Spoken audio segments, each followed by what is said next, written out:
Hello. Yeah, we are good to go now. Okay. So good morning, one and all. This is a webinar on cracking judiciary with Mr. Ashutosh Shukla. So I'll give a brief introduction of Mr. Ashutosh Shukla. First of all, a very happy International Yoga Day to all of you, and I hope you're doing well at your homes during the pandemic. And I hope yoga actually boosts your immunity, as the Prime Minister does say.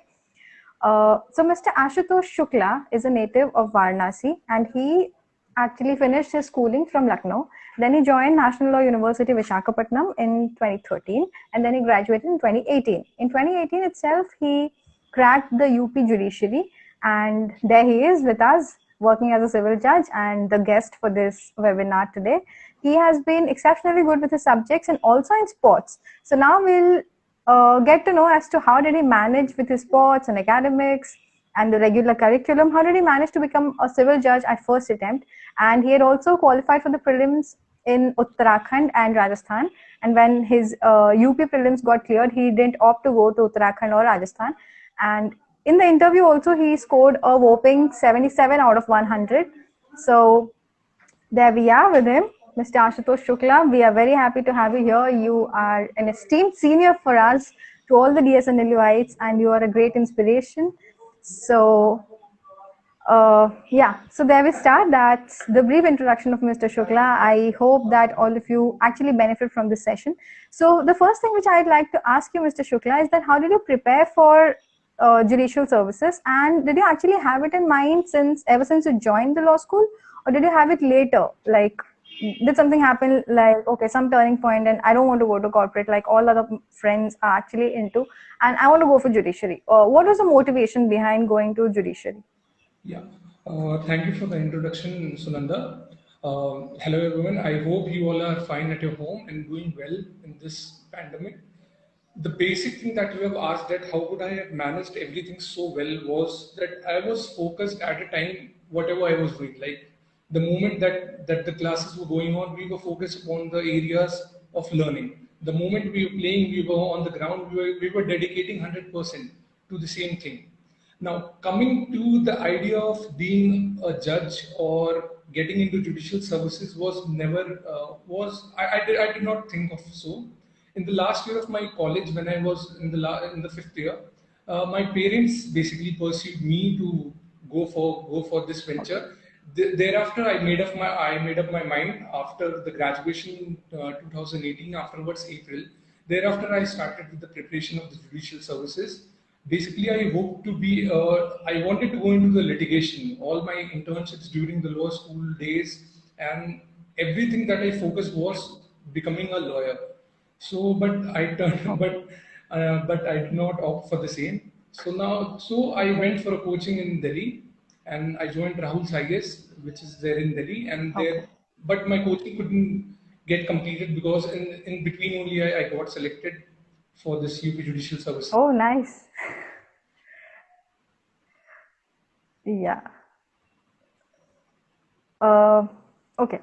So now there's a very basic question that anybody who comes to law school, and generally people from national law universities have this notion of going into law firms. So how did you not have that sort of a bent of mind that, why should I not join a law firm and just start making money like all other friends are Yeah. actually making money, and then there are a lot of placements which start from your third year, fourth year itself. So did you feel demotivated about it anytime, or you just always had your own plans? The basic thing which I want to convey to people through this medium is that the very first thing what a person should do is a introspection. That where a person wants to go. I would suggest everyone, starting from the people who are there in the first year or the second year, and to all the law students, that you should explore all the venues of the law field. that you should do internships in the corporate firm as well. You should be going for the litigation internships as well, because internships are playing a very vital part in shaping your career options. The very first thing I did not make up a mind for a particular thing when I joined law school. I did not opt, or I did not have the notion that I'll be going into a law firm, or I'll be going for a litigation, or I'll be becoming a judge. The very first thing that I did was introspection, that you should self-analyze yourself, that in what particular field you are best in, you're 100%, and and it goes by the actions as well. Like, I would like to suggest all of the people who have joined this video, that you should be exploring all the avenues. You should be doing internships in all the sectors as well. Then you should make your mind. I do not consider a law firm or a corporate job to be a bad thing, but it was not my cup of tea. Basically, that's why I did my two of my internships in corporate law firms. But I thought that it is not my cup of tea. I do not want to join this sector. Maybe I'm good into litigation. So then thereafter I shaped all my internships into this litigation based one. I've interned with the senior advocates or the high court judges. But thereafter I changed my mind. But after fifth year, when the people were getting placed, I did not felt demotivated, or I did not feel that why am I not being placed, because it is their point of view. People are thinking about their career, and there are diversified people in my batch. If you see my batch only, there are people who are into academics, they are doing so well. There are people who are into litigation, they are doing so well. And then there are we people. We are there, three or four people who are into judicial services right now from my batch. It Yes. depends upon the notion of a person. So the very first thing that I want to say and convey to the people is to self-analyze your potential, your strength, and what is your passion basically. Do you want to be a litigation lawyer? Well enough. Do you want to go into a corporate firm? Well enough. That depends upon the person.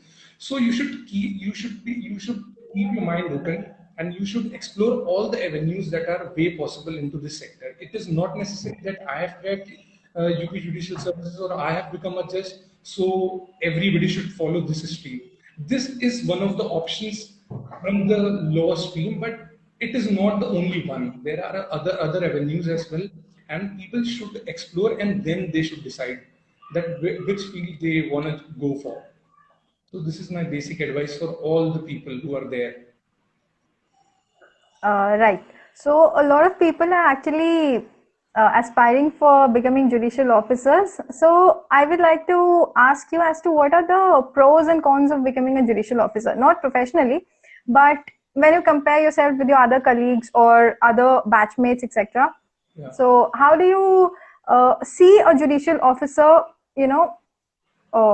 like a judicial service as a profession, or how do you perceive it? Like, you are a judicial officer, you know the nuances of the system and how does it run.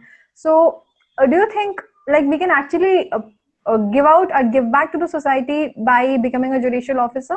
Exactly, we can give a lot back to the society by becoming or by coming into this judicial service.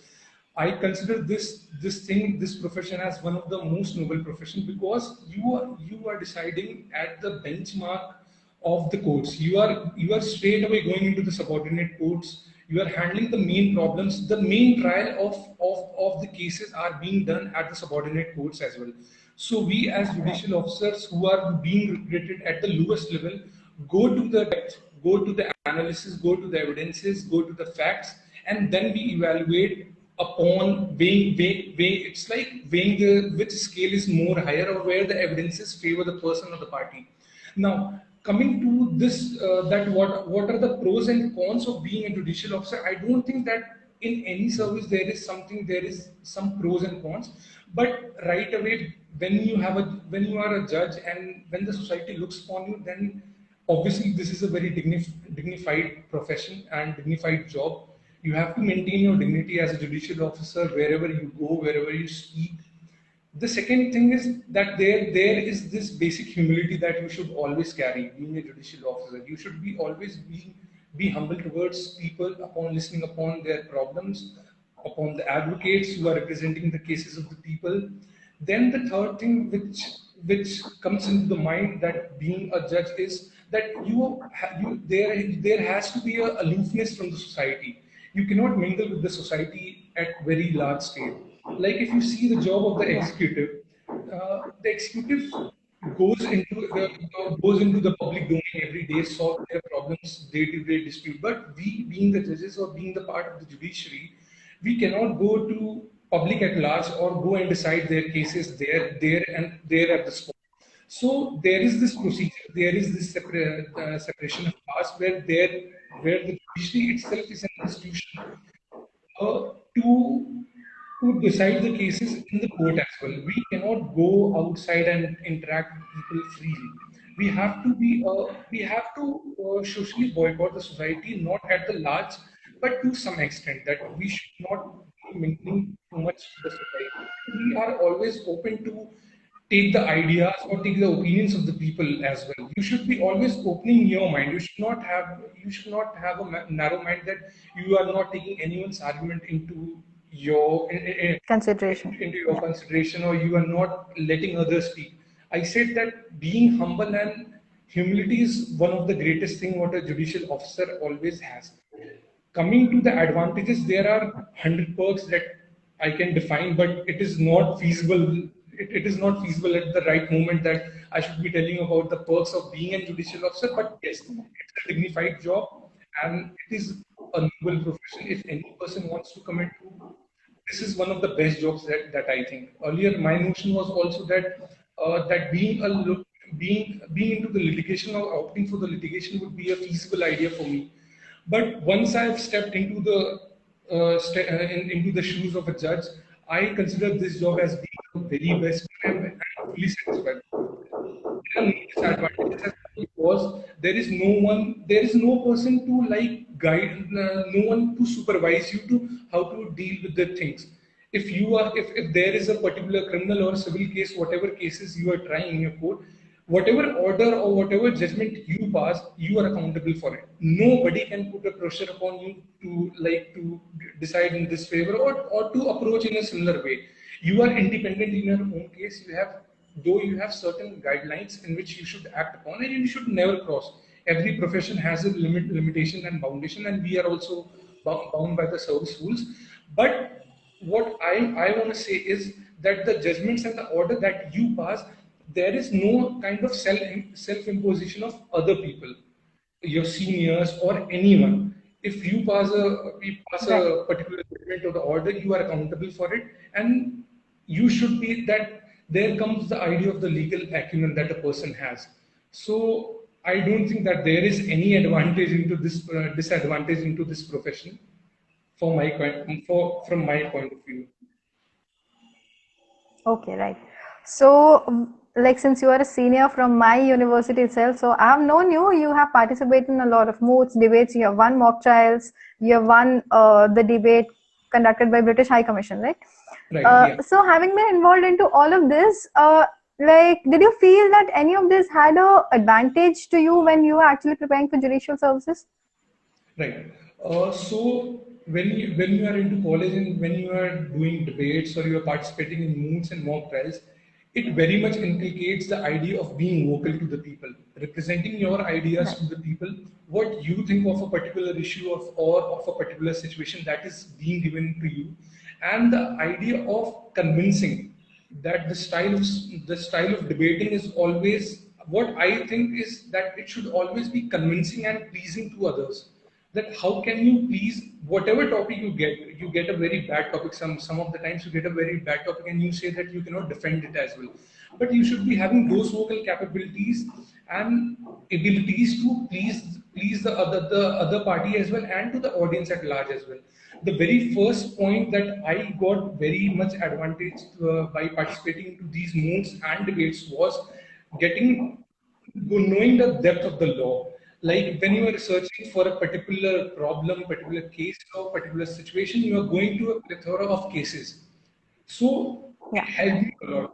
I studied a lot of cases into the depth. I studied the facts, the ratio decidendi, the main ratio of the case. So it helped me a lot. It helped me to think as a person, to widen my scope of thinking, and to frame the arguments into my favor. The very first thing that it built was a case law study that is very much needed in judicial services examination, because once I'll be discussing the strategy for the pre-means, when you will be writing the mains, there comes this part of yours that you have studied the case law or not, because because there are hundred of sections and articles in the constitution as well as the other acts where the provision is not very much clear about where the provision is not very much clear what it wants to say, but the interpretation that is given by the Honorable High Court or the Honorable Supreme Court has really paved the way of interpreting that provision. For example, if you see Article 21, Article 21 is nothing. It's just straight away one line. But if you see Yeah. the impact of Article 21, it has been everlasting, and it is like ever growing. If the recent example of cases is like right to privacy, right to choose a partner, the LGBT rights, all these case law have particularly emphasis upon the Article 21. The personal liberty and the personal freedom of a person plays a lot of role, and thus the state has to give those rights and they have to recognize those rights to a people, and that is what has been done. As I was saying, that Article 21 is just a bare language. It is just one line article, if we see. But the interpretation that is done by the Honorable Supreme Court and the High Court is tremendous and amazing. So, by debates and by moot courts or mock trials, you get to know the depth of law, you get to know what are the relevant case laws pertaining to that particular section of the problem. You get to get vocal about the speaking or the oration skills, because being vocal is one of also the advantages into the interview section. When we go for the interview of the judicial service examination, for suppose if you take my interview only, uh, I think that I have participated in moods debates that helped me a lot, and all of the panel judges who were there, they appreciated this fact. And when they went into the depth of asking the case laws or the particular sections, I was very much vocal. I was in a better position to tell them about the same, about explain them. And the third thing was that I could very well convince them. So I think that participating in moods, debates, though you win or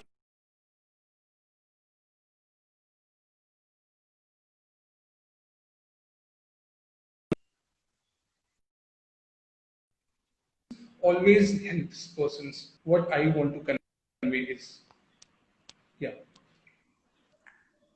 Okay, right.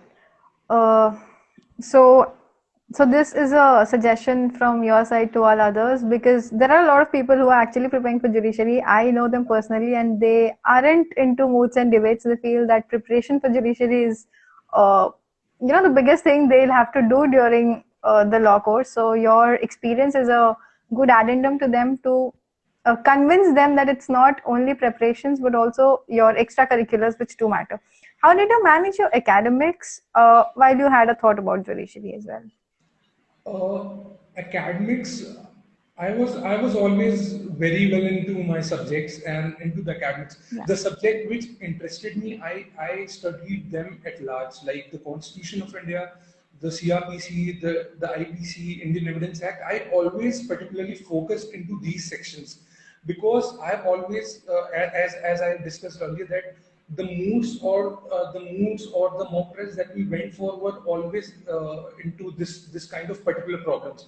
We always selected the Yeah. criminal side of moods. We never went for the international law. Right.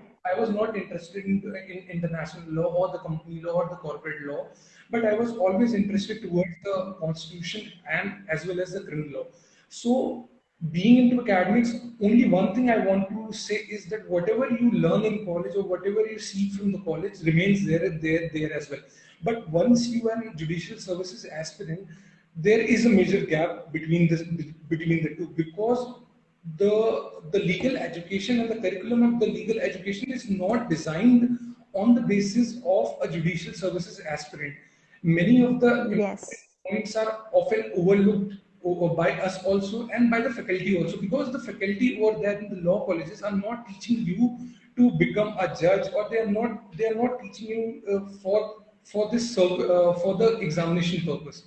So what I want to say is that you should always refer some of the books that are the basic books. You should always refer them along with your subjects. What I did was, the subjects which interested me a lot, I always had a book for the same. Like for the Constitution of India, I had this J.N. Pandey with me. So I though if the particular things or the articles have not taught by the particular faculty in the college, I always looked into the same. I went into the case laws. I made my notes. I made a separate register for all of them. So I started making notes for them, for the important articles or for the important sections. Similarly, I went for the CRPC. I did not go from right away from starting from section 1 to the end of the CRPC, or section 1 from IPC to section 511 of the IPC. I went into the phased manner. I went into the phase manner. For suppose, if I give you an example, for if I talk about CRPC, you will always be thinking about what is the right procedure to study CRPC. What I had the procedure was that if you take an example, that suppose there is a commission of an offense, first there has to be an into the CRPC. Then the particular information about the same has to be given to the police, to the police officer. That stage is called the lodging of FIR. There comes the criminal investigation. Then there is this police report filed. Either the charge sheet or the final report is filed by the police to the court. Now, this whole part, the commission of offense, lodging of law of FIR, criminal investigation, is dealt from section 154 to section 174 of the CRPC 1973. Yeah. So I went into this procedure, that I went into the phased wise. I always went into a progressed way, into the phase wise. When the police files a charge sheet or the final report, then comes the role of the court. The courts take the cognizance of the same, then either the court has to grant bail or not. Then there are certain phases which is presented before the court. There comes the role of the court. So I've always bifurcated the subjects, I've always bifurcated the parts, and I've gradually shifted towards my studies. I went into the basic things of what I want to convey to all of the judicial services aspirants as well as the law students as well, that you should be clear with the fundamentals very firstly. The very first thing is that you should be clear with the fundamentals of the subject. What are the basic fundamental of the subject? That suppose that what is the difference between an inquiry and an investigation? That is itself is given into the definition clause of the CRPC, and that has to be understood by the judicial services aspirants. So that is the way I'm telling that this has never been taught into the college, that you have to go into this gradual way. This is what I have learned after my college days. Though you have some of the knowledge that you gain from the college in your mind, the case law study, or the relevant or the landmark section you may be knowing, but when it comes into the wholesome knowing of the subject, there we people lack a lot. So this is my suggestion, that you should be bifurcating the subjects, bifurcating into the parts, understand the fundamentals of the subject, and you should approach for the same. Okay, right. So now I'll ask you something very personal as to what was your routine when you were preparing for a judiciary? My particular, see, I have never believed that there should be a strict schedule for cracking. This is my personal opinion, of course, because if you see, there may be people who may be telling you that you should be waking up early in the morning and then you'll be starting with the revising your subjects. Yeah, it is there, and people do adopt this strategy, and they are being selected, of course. But my strategy was a bit different. My strategy was that I was always a person who studied in the night. So my strategy, if I were telling you about my schedule, I would start my day. I'll be waking up by 9:30, 9 or 9:30. Thereafter, I started with the subjects, with the revision parts, the subjects part. So I studied for 2 hours. I always studied for the GA, general knowledge. For the first 2 hours, I studied newspapers and magazines. The next 2 hours were dedicated to GS part, that was history and geography, studying history and geography. Then after in the afternoon, I took a short nap for like 1 hour. Then after that, I started with the law subjects. The whole evening shift and the night shift went into the law subjects. So from 3 to 7, I studied my law subjects. Thereafter, I had a break. Then I went for some like a refreshment for a walk or listening to songs and whatever like in this leisure time. So after 9 to 3:30 till night or 4 in the night, or you can say till the Oh my morning, God. I studied the law subject. So this was my schedule I carried upon. The Okay. very first thing I want to like when it comes upon building a strategy or building a schedule is that you should be adjusting upon your same. You should not be sacrificing things. I never sacrificed my schedule for else's schedule. Like there were people with me. There were people with me who were living with me. They had this schedule of waking up at 5 in the morning. Then going for their studies. That is very well. But this is what my schedule that I have adopted in my college days. So I carried the same till my judicial services preparation. So very first thing is that you should not feel that that preparing for a judiciary or preparing for a competitive exam is a burden upon you. It is not at all a burden. Take it in a serious way, but enjoy what you do. I always enjoyed whatever I did. I always enjoyed whenever I studied. I always thought about it. Whenever in my leisure time also, or when I was going for a walk, I always imagined the things or the particular situation, whatever I studied about. Because going through those things and thinking upon yourself takes a lot of effort, and then only the things remain in your mind. Because Yeah. when you write for the mains examination, there will be like 40 subjects that you have studied, 40 different subjects, and keeping all of them in mind and keeping all the sections and all the articles and remembering all the case laws is impossible. So this is the funda or the strategy that I had adopted for me. So my suggestion for the people is that they should be they should be giving at least 8 to 10 hours of a serious study if they want to go for the judicial services or any type of competitive exam preparation. Yeah. The first should be going for the current affairs. Current affairs plays a major role, be it the preliminary part of the examinations, the mains part of the examination, or even in the interview. How well aware are you of certain conditions or things that are going around the world plays a very important role. Then the second thing which should be emphasized is the GS part. GS part consists of the history thing, geography, economics, and science and tech. So you should be always spare your time in such a way that you give at least 2 hours or 2.5 hours to GS part as well. Thereafter comes the role of law. Then for law, you should be giving at least 6 hours of study. I do not say that you should be studying a particular kind of subject, the same subject for long stretch of 6 hours, but you should be picking up two subjects. See what my strategy was for the judicial services preparation. I always picked a very easy subject that you can say and a very tough subject. So when I started with my preparation, I picked up TOTS, law of TOTS, which is basically taught in the first year in our law school.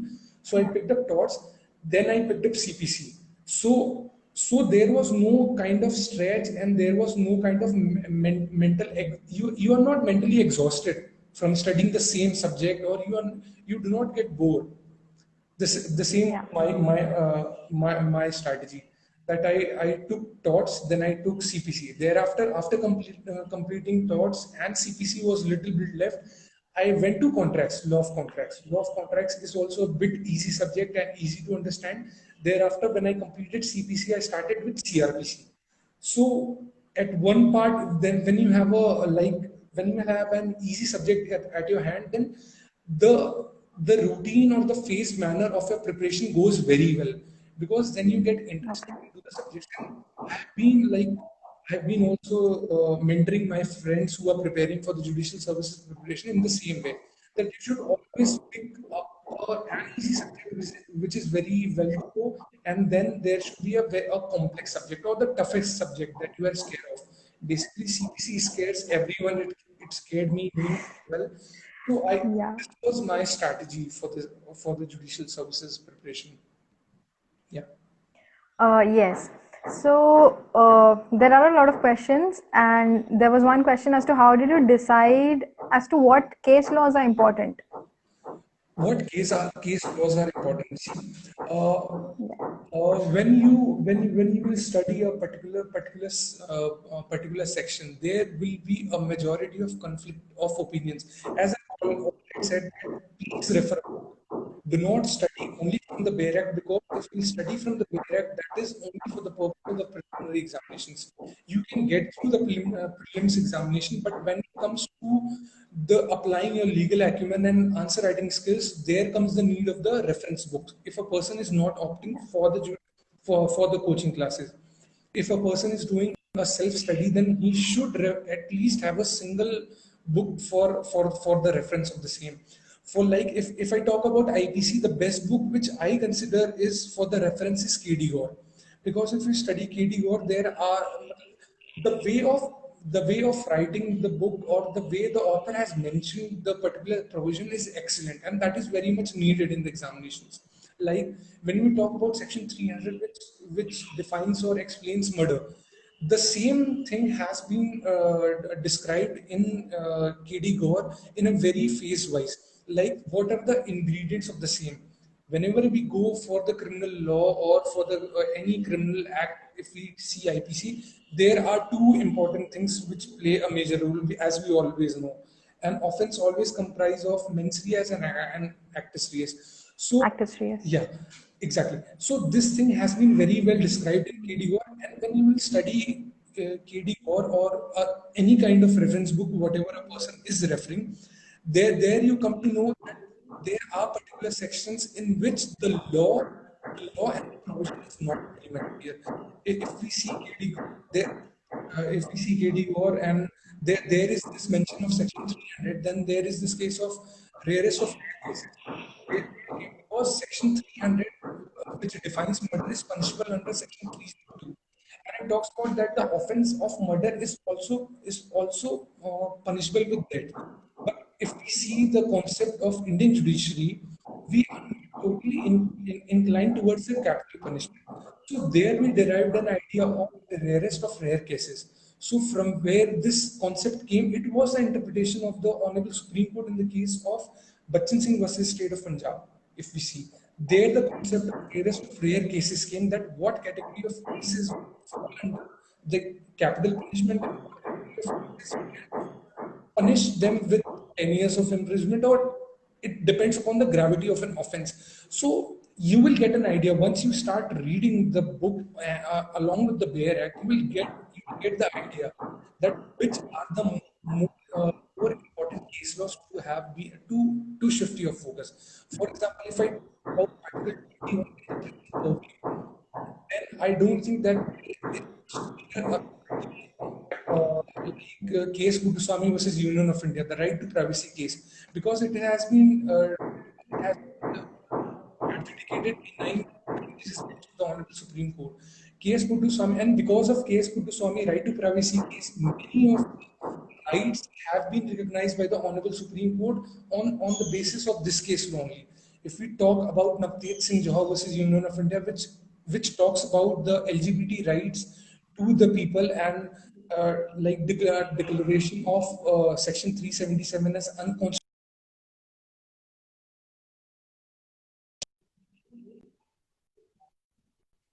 laws, the NAS Foundation case, the Suresh Kumar Kaushal case, Kaushal. then there comes near Navteej Singh Johar case. So you will get an idea once you start reading, you get into the habit of reading the books and the reference book. You will have an idea that which particular case laws you should go for. I do not say that for every particular section there should be a case law with you. I do not emphasize on the same, and it is not practically possible.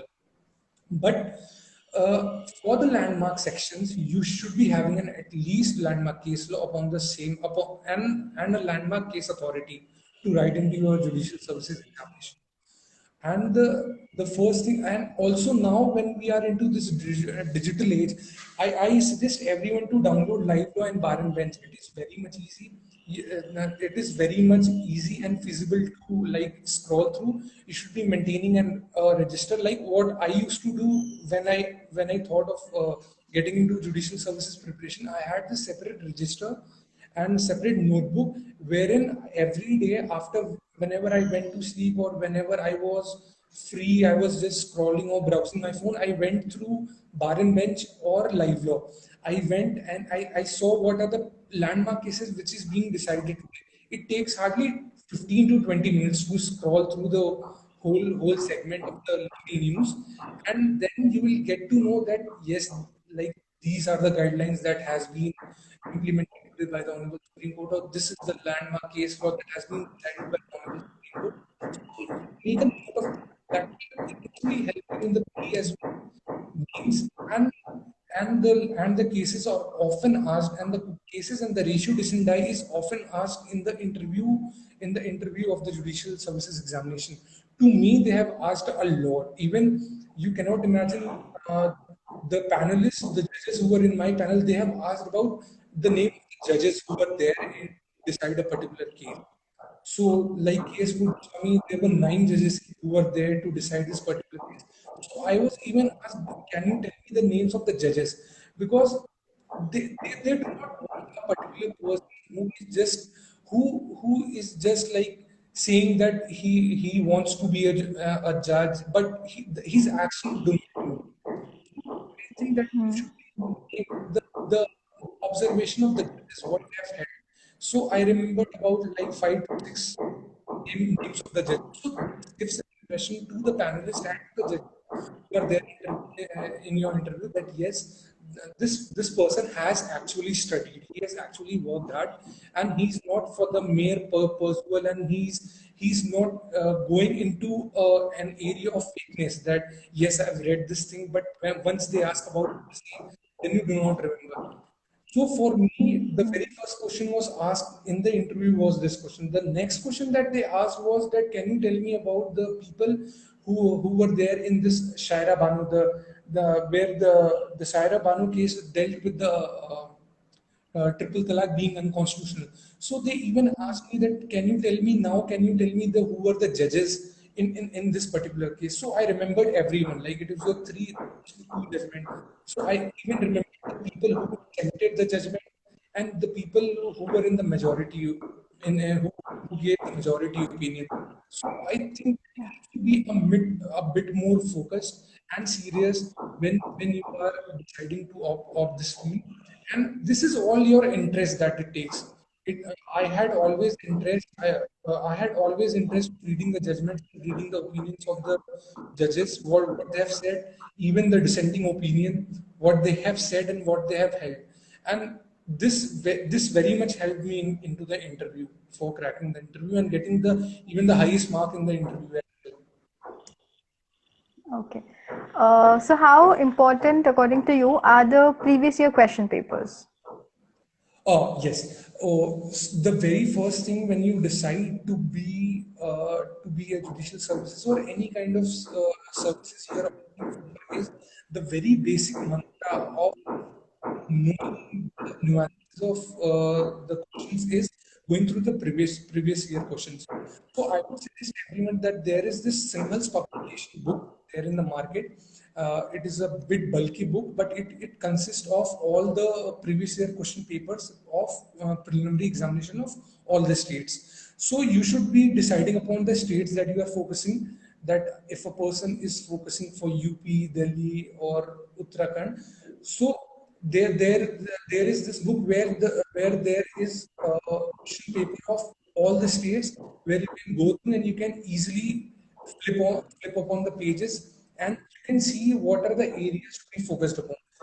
The basic mantra of getting into this examination or preparing for the examination is that studying of the previous year question papers, that knowing the areas which are often asked, So you can go for this book. This singles publication book is there in the market. You can take it and you can just go for the states which you are focusing upon. But I would suggest that you should be solving, like you should be seeing upon the all the states, the question paper of all the states, because there are somewhat differences in the into the syllabus of all the states. The syllabus of all the states are not same. If we see Rajasthan, there is if we see the syllabus of Rajasthan Judicial Services, there is no mention of GS and GK is not being asked over there. They only ask about law, but there also plays a major part of Hindi. If we see UP Judicial Services or Bihar or Delhi, there comes the role of GS and GK. The role of GS and GK is very much important there, and you just cannot ignore, because there is the separate paper for the GK in the preliminary exam as well, and and then there is the same paper of GK and GS of 200 marks in UP Judicial Services in the mains. So you cannot overlook all of them. So the better idea is that you should be having a basic idea of going through the previous year question papers, and knowing the areas which are often being selected and being asked in the examinations. So the very first thing is that you should be having previous year papers of the particular state that you are focusing upon. Then the second thing is that what I want to convey to people is the reading habit of newspaper. You should all every day you should be reading newspapers, either the Indian Express or the Hindu. You should be like reading it thoroughly, the editorial part or the polity and governance part, and the national news as well. So and also you can refer the economic section and a bit of sports section, because it is very much feasible. You get to know the ideas and opinion from the editorials, and because there are certain papers. If we see the UP Judicial Services examination, there is this language paper where you have to write an essay of 60 marks. Of 60 marks, you have to write an essay into the same.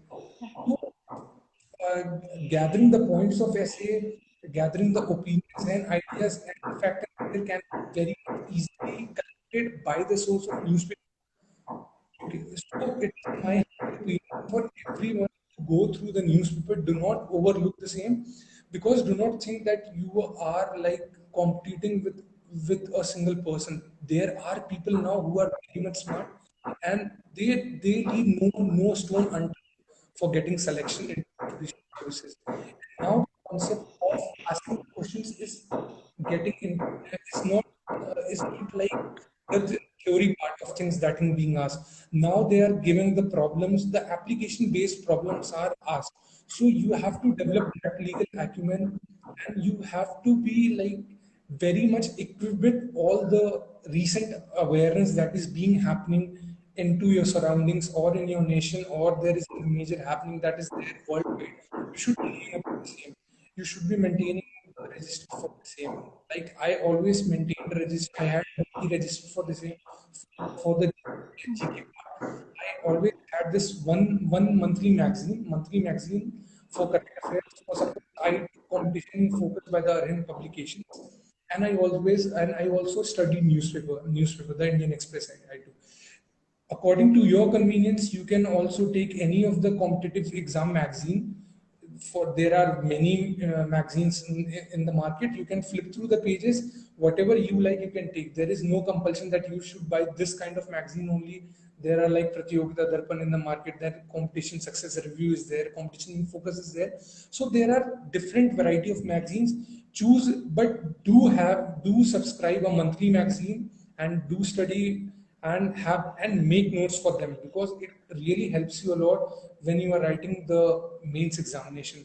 Because when you want to have all the material before you, it will be there in a particular register. You can easily flip through pages, you can easily highlight the particular things, and it is very much convenient.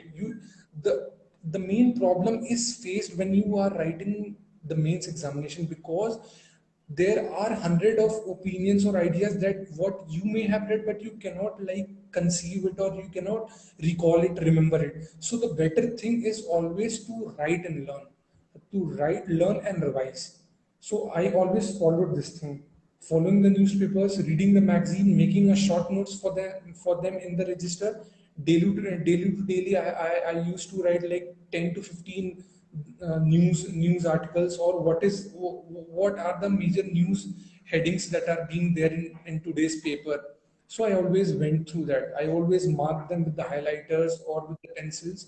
So this is an idea, because this is what strategy I have adopted. There may be people who are more innovative, like many of my friends, if I talk you about, who are now judges, they had this compilation of case laws into their laptop. Like many people, they read from the live law or the bar bench, and they had this particular word format into the laptop, and they used to write all the case laws, and in a very short paragraph, 7 to 8 lines, what was the main ratio and what was held in that. So these are the particular way of strategy. When you are thinking of cracking an examination, then it is in global competition. The examination is being attended by lakhs of aspirant, and they have different kind of strategy, different kind of their plan of action, what they follow. So I always I what I always thought when I was writing for the mains or when I was appearing for the interview was that you should always have this notion in your mind that you have to be smart from people. Like when I was writing my mains, there were like 6,000 people who were writing mains for the UP Judicial Services examination. So whenever I was Okay. writing or attempting a question, I always thought that what should be the style of writing? How should I write? How should I present my answer that the examiner or the person who is evaluating my answer sheet should appreciate that yes, this person has an edge over others. I always thought this, because this is a competition and you have to be self-centered, self-focused. You cannot like just write in a haphazard way, like just filling the pages of the Okay. answer sheet that we used to do in the law examination. That is not at all being done. You should be short, you should be crisp, you should be clarity. There should be clarity in your answer writing skills. So I would suggest people that read and write. These are the basic two things that you have to follow anyways, because if you do not write now, once you may have like cracked the preliminary examination, but when it comes to the area of means, then many of the people lack, and means is the backbone of getting selected into any kind of examinations. If you see, be it UPSC, be it judicial services, be it any kind of thing, the mains is the backbone of all the examinations. So you have to be very much perfect about your answer writing skills. Okay. So from when did you actually start subscribing to the magazines for your general current affairs? Yeah. So whenever, like, if you are appearing for suppose that there is an exam, there is a particular exam of the state that is to be scheduled in 2021. So what I used to see was from April 2020 to March 2021, I read to study. I basically used to study all the magazines and the current affairs news, because they generally focus upon between that year, the exam in which it is scheduled, they ask for like for the last 1 year current affairs. And most importantly, you should be very well focused. Like if your exam is scheduled in March, suppose there is your exam is scheduled in March, you should be very much well aware of last 4 months current affairs. They really ask a lot about December, January, February, and March, because you should be Okay. very much thorough about them, and you should be knowing each and every bit of details what you should be knowing for the purpose of your examinations. No, going for the revision of 1 year current affairs is must, but there also, if we go for a subset, then you should be focusing of the last four current affairs, of 4 months current affairs news whenever your exam is scheduled. So Okay. it's like go for the one year current affairs, and also you can get a yearly current affairs magazine that is there. There is this annual subscription of many of the current affairs magazine, but the details are not very much there. They only Mm-hmm. pick and choose things. They do not like, if you read a monthly magazine and if you read an annual subscription and an annual magazine, there will be a hell lot of difference. So you should be going for the monthly magazine, and for revision you can have an annual magazine for the current affairs. Yeah. Okay, right. So in judicial services, there are a lot of subjects which simply might not interest a person. Like, say, for example, there is CPC and I do not find interest in it. So how do I create an interest and study for it? Because the judicial services would not change its pattern because I don't like the subject. Uh, See, what I already told you is that not to have any notion once you are into preparation. You should not Okay. have any notion that I do not like this subject. This subject is a burden for me, or this subject is not well enough taught in my law school.